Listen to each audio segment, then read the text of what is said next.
welcome back to Chat Shit. Round 24, almost in the books. We have the late game, Gold Coast and Essendon still to come. But what we saw is we've seen the top 4 take shape. We've seen the top 8 almost certainly take shape. It looks like Bulldogs are going to miss out. But, Aiden, we're hearing new news coming out of Essendon. What is it? The news is that Essendon will be revealing a record-breaking 16th debutant against Gold Coast, Barcus Montempelli. Yeah, the news is on the screen right now. You've heard it here first. Fascinating that Essendon, wanting to maybe rest some senior players, except I'm hearing he could have a big impact and could keep the Bulldog season alive. Huge VFL season for Barcus Montempelli. Well, the last time someone had a huge VFL season for Essendon, it was Patrick Voss, and they delisted him. So you never really know with Essendon. But anyway, we're now going to get into our game of the round, which was, there were some crackers all over the weekend, especially Sunday, but the highest stakes game for the loser was Freo against the Bulldogs. Absolutely pissing down here at the top. Marcus has kicked it. Jesus! Usain Bolt wouldn't get him now. The legend becomes immortal. Well, what we've seen in the last few years from the Bulldogs in particular, but I think it was 2020 or 2021, it's always come down to the last round where to make the 8 or to just fight. And with their list that they currently have, it really probably shouldn't be happening.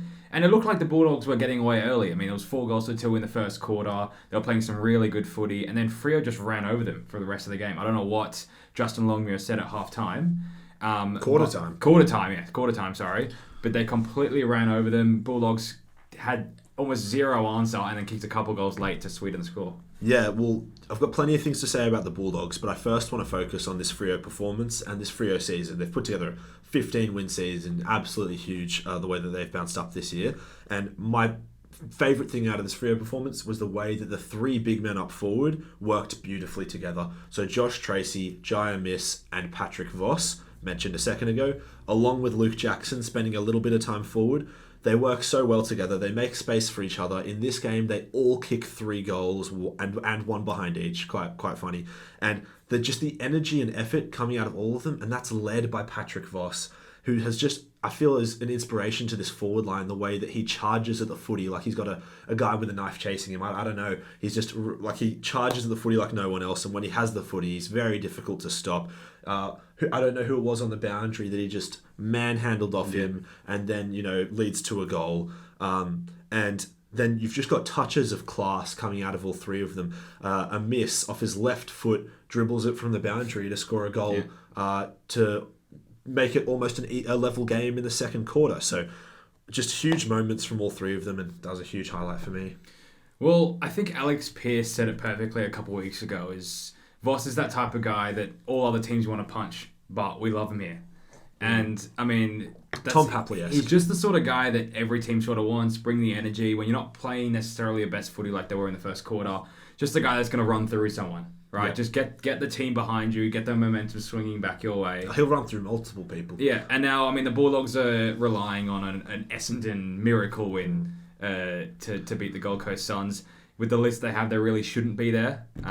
But before I criticise the Bulldogs, we should say they've had a 14-win season at about 136 or 137 percentage. Like, they've had, by any metric, a good season, and it's you could say it's unfortunate that there's been this crazy top 9, bottom 9 discrepancy, so they get left in 9th.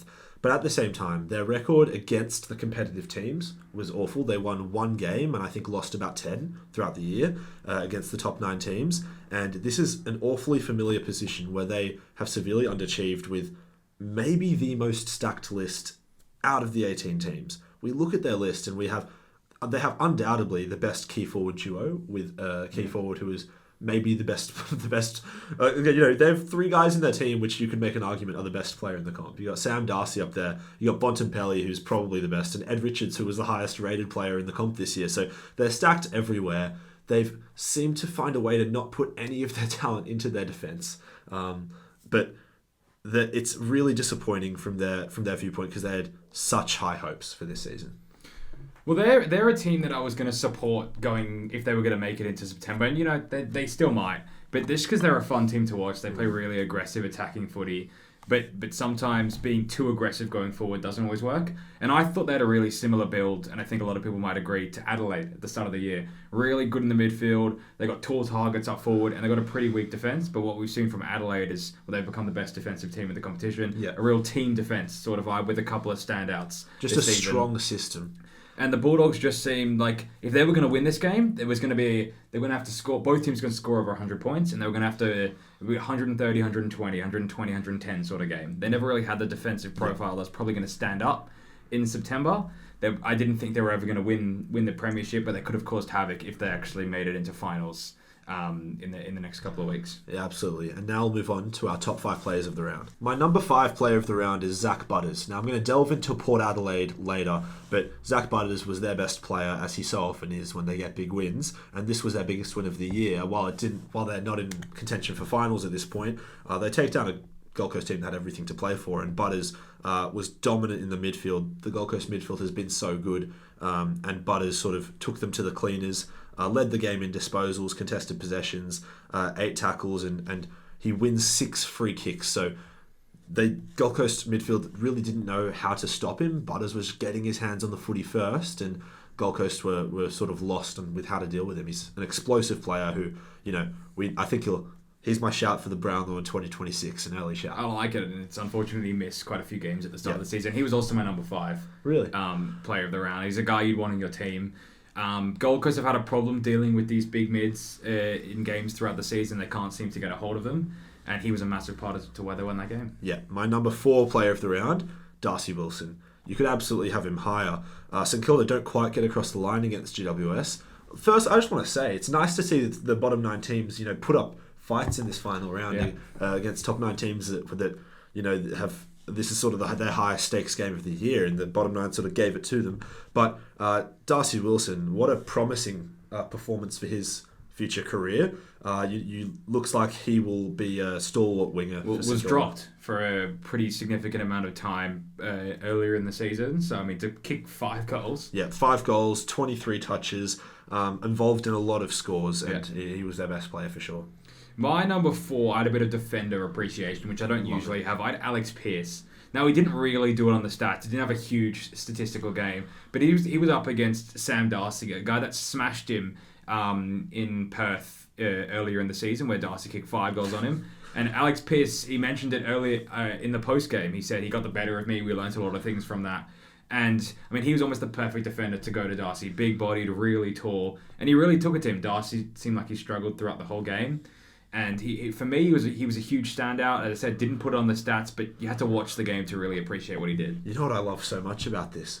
We've got him at number 4. This is my favourite selection of the season. You got a defender at number 4 who had 8 disposals and 1 mark. Yeah. That's what it is as a defender. It's not going to show up on the stat sheet. You got to lock down your man. And when your man's Sam Darcy, you don't need too many disposals. You just got to stop him from having an impact. Yeah.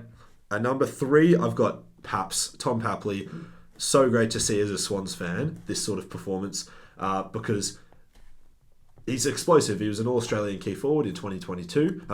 Small forward in 2022. We know he can be up there with the very, very best, but coming back from injury this season, he's been really, really so far below his best. 7 goals from 11 games, I believe. But now this was almost as good a performance in 4 quarters as I've seen from him.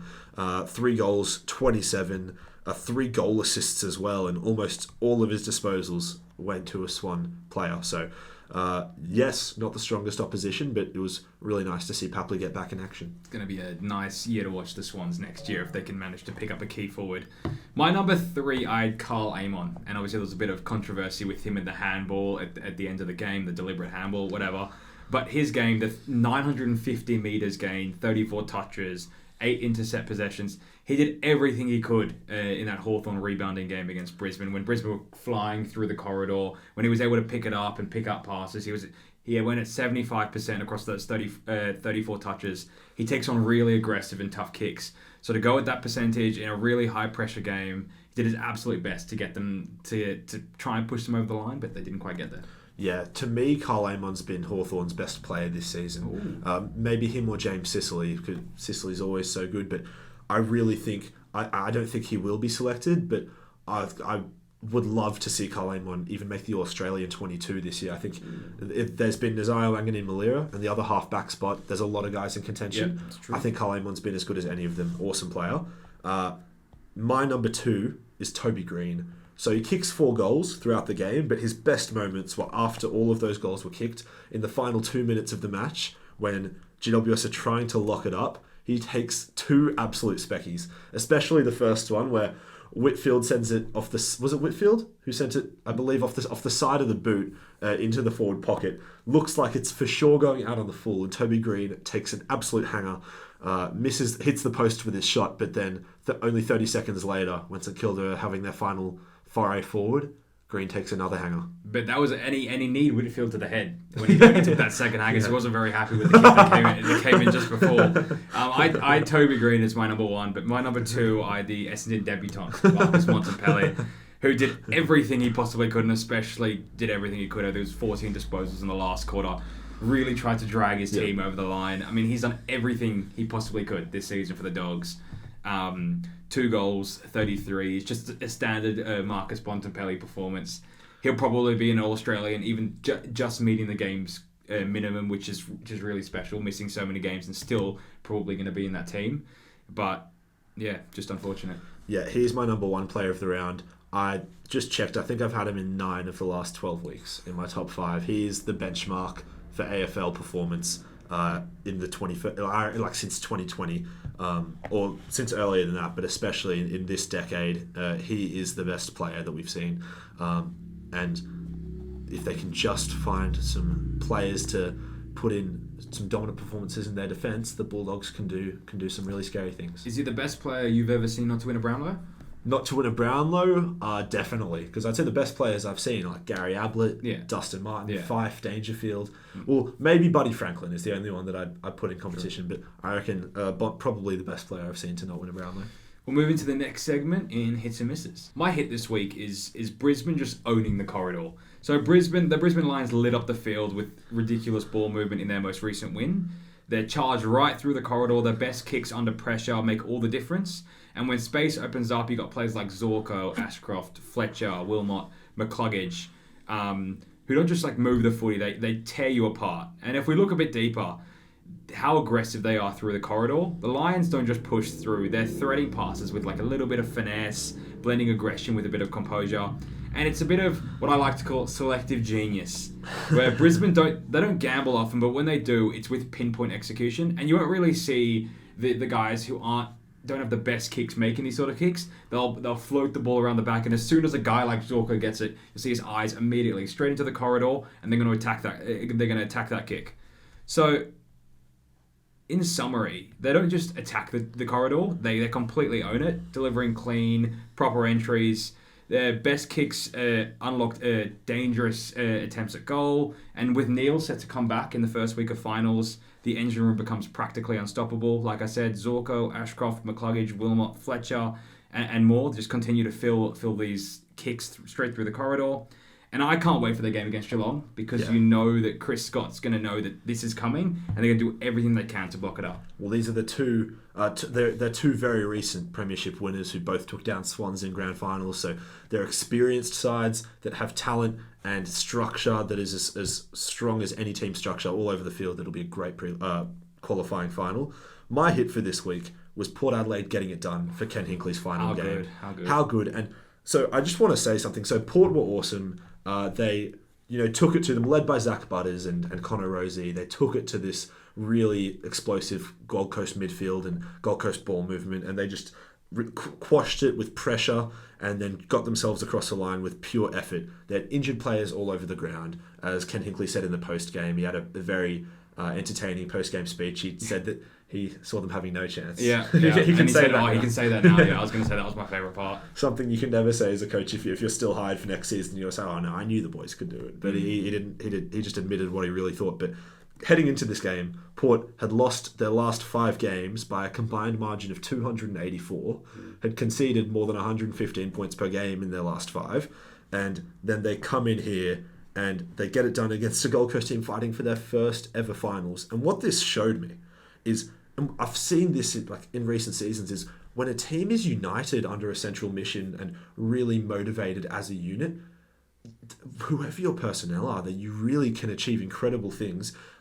Just the way that AFL is so based on team synergy and how there's 18 men, it can't just be one talented guy that wins you the game. As we see with Marcus Bontempelli on the Bulldogs, has to be a full team performance. You see these moments where you're like, if you can get good, like, I don't know, sports psychologists in, team motivators in, build the right culture, like, no matter who your personnel are and what issues you're facing, you can win games. We talk about it a lot, how effort is huge in these games, and obviously if you do talent for talent, the Gold Coast smash the Port Adelaide in that department. But just being able to run and try your heart out, they obviously knew they were playing for nothing, but they're playing for Ken, I guess, and playing for Travis Boak, and they were able to dish out that performance. I mean, it's just like you said, it shows the rest of the league what you can do when you just put in a little bit of effort. But on the flip side, my miss is for the club chasing its first ever finals appearance. Gold Coast being able to get in the top 4 would have been massive for their confidence and their fan base. And it should have been a lock, really. Let's assume they beat Essendon. The Suns at home have been an absolute fortress. They're 9-2 at home, and they're 6-6 on the road. And that top 4 finish would have guaranteed at least one game at home, either a prelim final for a win or a semi-final for a loss. And for me, that's one foot in the prelim final. Yeah. Now with the loss to Port, they'll either meet Freo in the West or GWS in the Harbourside, for which they're 0-3 against the opposition in the season. What could have been a huge potential premiership season has felt like it'll be a first round finals exit. Yeah, look, I think for Gold Coast, and when you look externally off the field at what they have to face, with the fact that, they don't have the biggest supporter base, they're a new club that doesn't have this culture and tradition of winning, and these you look at when these Victorian teams are struggling, they have all these past legends that come together and support the team and everything. You don't have that at Gold Coast, and so you got to start building that winning culture, which is really difficult. And so credit to them for, they'll, in all likelihood, win 15 games this home and away season, and they'll have a crack to win the premiership, make a deep run in finals. So all credit to them, but very disappointing loss in a game that they really needed to win. My miss for the final round is just West Coast, and sort of the way that they've capped off their season is just representative of what the season was, which was not too much hope. Little glimpses, like kicking the first 3 goals, up by 20 points in the first quarter against the Swans here, but then not finishing off anything and not really showing serious promise that they're having any sort of upward movement. So this is 1 win this season out of 23 games. So it's a long season to only have 1 win, and they tie the worst ever season in AFL VFL history. And this is their 4th straight year being bottom 3 on the ladder. We knew that this is what they might be in for with the way that they stacked their list with players towards the end of their careers when chasing a premiership. So this is what they've given themselves. And the discussion now becomes whether they get priority picks or whether they're going to have to dig themselves out of this hole. But it'll be some tough looking inwards for West Coast this off-season. Just on the flip side, respect to their fan base who continue to show up, and they continue to get 40,000 on average season after season. Just imagine what it'll be when they finally flip this around. It's like Leeds getting all these fans and one of the biggest fan bases in England, and then when they make the Premier League, I heard that Elland Road was absolutely jumping in the first match. I'm not surprised. But I mean, look at a club like Richmond, who at the start of the year we were talking about them potentially not winning a game and being serious about it after they lost a few of their stars, and they put up quite a few good performances this year, and West Coast is sitting here with 1 win. So it's a little bit disappointing, and it very easily could have been 0 wins. They got the 1 win over St Kilda a few weeks ago, but season can't get any worse. It has to go up from here. I mean, they can win 0, but I don't believe in priority picks. If you draft badly and you put yourself in this hole to win a premiership, you deserve to be like this. I don't believe in. They're going to get pick 1. They're going to get pick 2. Pick 1 from coming last, and pick 2 from Oscar Allen compensation. So hopefully they turn it around next year. And let's move on to the Footy Pyramid. The final Footy Pyramid of the year. Next week I'll bring back the finals pyramid, I did last year. Which players are the most influential to their teams in finals? And from memory, it was a smaller pyramid, wasn't it? It was a smaller pyramid. I believe I did 3 rows. Yeah. But final pyramid of the year, 2 outs. Ooh. They're the big key forward targets, Sam Darcy and Aaron Norton. are both going to leave the pyramid for the last game of the year. Couldn't get it done. I know Norton kicked a couple of goals. Darcy didn't kick any. There were some easy goals towards the end, but Norton had zero impact. It was actually Croft who had a big impact on him throughout the game, and they just weren't able to stand up when they really needed them the most. And big props to the Freo defence that did a great job. But into the fifth tier, Riley Thilthorpe returns after a pretty good game against North Melbourne. Obviously struggled for a bit of form the last couple of weeks, but he's had a really good season. He's probably a good shout for All-Australian as well. Matt Rowell's going to move down a tier.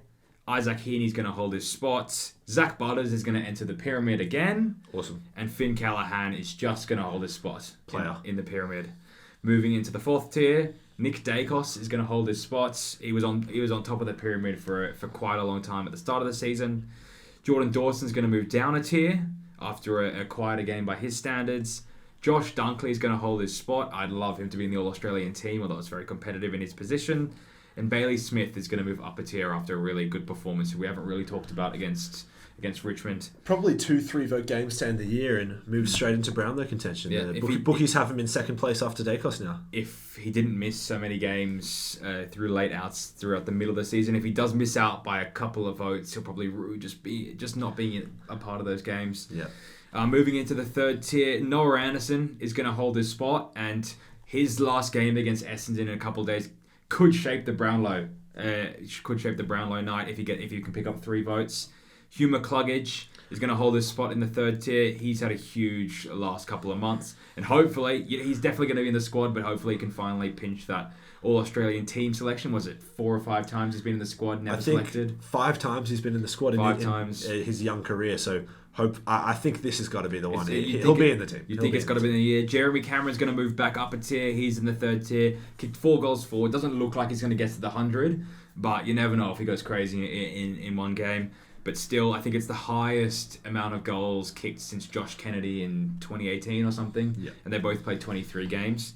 Moving into the second tier, Ed Richards is going to hold his spot. Another good performance from him. I think it's since about round 2 or round 3 this season. He's been in the top, on top of the pyramid or in the second tier of the pyramid every single week. And obviously, like we've talked about, highest rated player in the competition.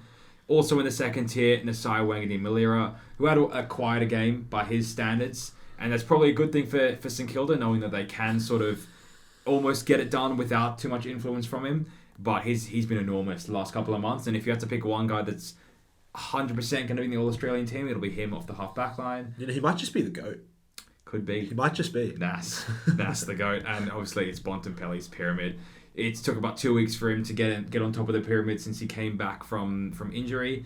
And he's been absolutely ridiculous. I think he's top 5 for score involvements after missing 7 or 8 games this season. And even missing those games, he's probably going to be All-Australian as well. Yeah, I'm sure Bont won't actually care too much about missing finals because he's come top of the chat shit pod footy pyramid. And we know he watches as well. And I think that's what he really plays for. It's not for family, his teammates, for the Bulldogs Footy Club. It's for the chat shit pod footy Absolutely. pyramid. This is what it means. This is why they play footy, to be on top of this pyramid. I think I don't know who was on top of it at the end of last year. It could have been Bontempelli as well. And you know what else they play for?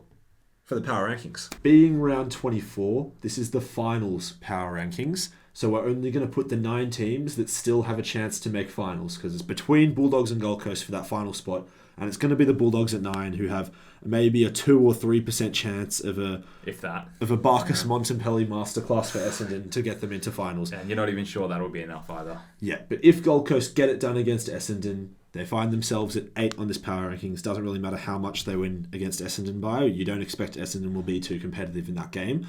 But Gold Coast have had a shaky end to the season, but they've been really strong, especially at home, as Aiden says. That has been a fortress.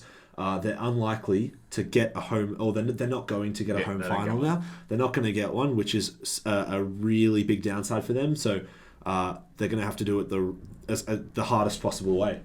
Then we have Collingwood all the way down at 7. And yes, they have a top 4 position, so they're going to have probably the 4th best chance to win the premiership. They're going to have a better chance than GWS and Hawthorn, who I have above them, and Fremantle. But in terms of the footy that they're playing right now, I don't think it stacks up with those teams, or I wouldn't back Collingwood against those teams.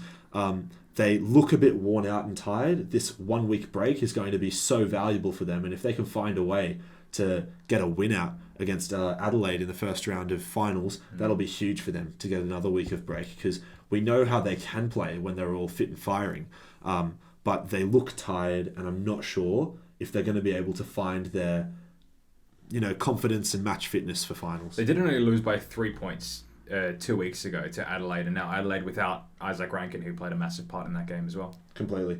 Now, Fremantle in 6. I was so impressed with the Bulldogs. They're the team that I'll be going for in finals, but though I think that could easily end after 1 week, that support. Yeah. But I really love this team. I love that forward line, as I spoke about earlier. That mix of those 3 tall forwards with Luke Jackson dropping in there as well. And then you've got Shea Bolton and Murphy Reid, who are so incredibly creative. Such a fun duo to watch, them creating so many goals for those guys around them. So love to watch Fremantle. And then some absolute dogs at the back. Alex Pearce. Brennan Cox has been absolutely huge. So I really enjoy this Freo team. Now I'm going to put Hawthorn at 5 and GWS at 4.